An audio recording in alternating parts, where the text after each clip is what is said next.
অৱশেষত আৰক্ষীয়ে আটক কৰিছে জোনমনিৰ বাহনখন খুন্দা মাৰা ট্ৰাক চালকজনক। ট্ৰাক চালক সুমিতক আৰক্ষীয়ে আটক কৰি বহু সময় জেৰা চলায় আৰু জেৰাৰ শেষত হাতত হেণ্ডকাফ লগাই দুৰ্ঘটনা হোৱা স্থানত সুমিতক লগত লৈ উপস্থিত হয় আৰক্ষীয়ে।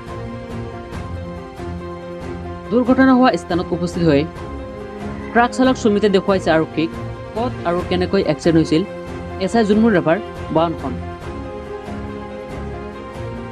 উল্লেখ্য যে এছআই জোনমনিৰ বাহনখন খুন্দিয়াই পলুৱাইছিল ট্ৰাক চালক সুমিতে, কিন্তু যিজন প্ৰত্যক্ষদৰ্শী আছিল সেয়া চিনাক্ত কৰিছে সুমিতক। বহুকেইজন ড্ৰাইভাৰৰ মাজতেই সুমিতক চিনাক্ত কৰিছে ব্যক্তিজনে। তাৰ পিছতেই আৰক্ষীয়ে আটক কৰে ট্ৰাক চালক সুমিতক।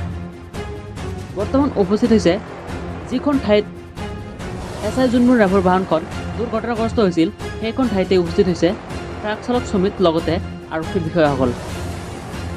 পুনৰবাৰ কিছু এটা বিগ ব্ৰেকিং নিউজ। ইতিমধ্যে ট্ৰাক চালক সুমিতক আৰক্ষীয়ে আটক কৰি ঘটনাস্থলীত আৰু উপস্থিত হৈছে আৰক্ষীৰ লগতে সুমিত।